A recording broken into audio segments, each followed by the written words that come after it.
born into crime? Did you know? The intergenerational transmission of crime and violence is a real thing. What happens when crime runs in the family? Does a child born into violence stand a chance at peace? Today, we explore the science and the stories behind the intergenerational transmission of crime and violence. The term intergenerational transmission refers to the patterns, behaviors, and outcomes that are passed from one generation to the next. In criminology, it means the cycle where violence, abuse, neglect, and criminal behavior are inherited, not by DNA alone, but through environment, modeling, trauma, and disadvantage. For example, children of incarcerated parents are up to 6 times more likely to become incarcerated themselves. That's not a coincidence, it's a legacy. A painful one.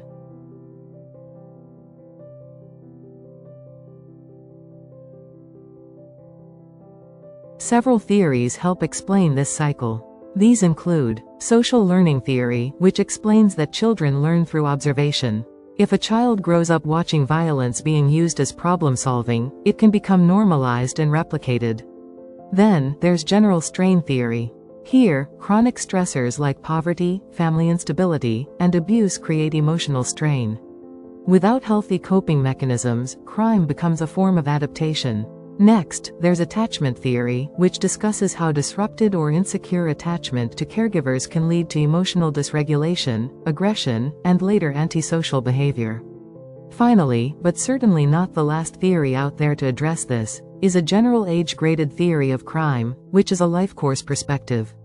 It discusses how early disadvantage can set a youth on a problem trajectory.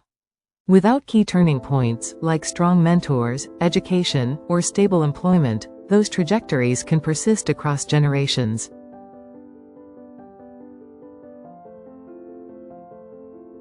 Did you know? Beyond environment, there's growing evidence that trauma can alter the body itself. Epigenetics shows how early exposure to violence or neglect can literally change how genes are expressed, priming the stress response system, increasing aggression, impulsivity, and emotional reactivity. In one study, boys exposed to violence by age 12 had higher cortisol levels and greater amygdala reactivity, biological signatures of heightened threat perception. These changes can have real consequences for behavior. It's not about blame. It's about recognizing how deep the roots go. To put things in perspective, here's some highlights to what we know statistically. Nearly 2/3 of males in prison had a close family member who had also been incarcerated. Girls exposed to family violence are at increased risk of entering abusive relationships and engaging in self-harm or delinquency.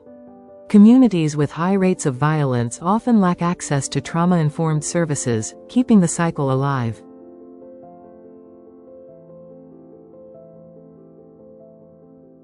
Yet, the story doesn't have to end where it began. Intergenerational cycles can be broken. Protective factors matter, which include supportive adults, such as teachers, mentors, neighbors, early intervention programs, parenting education for at-risk families, trauma-informed therapy, and opportunities for stable work and education.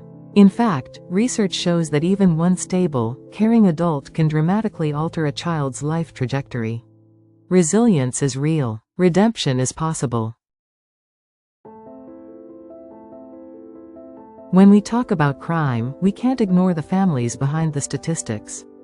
We inherit more than genetics, we inherit legacies, both broken and promising. Understanding the intergenerational transmission of crime and violence isn't about assigning blame. It's about illuminating the path forward, so that one generation's trauma doesn't have to be the next one's destiny. If you liked this video, remember to like and subscribe to CrimSavvy for more information about criminology and criminal justice. It's free.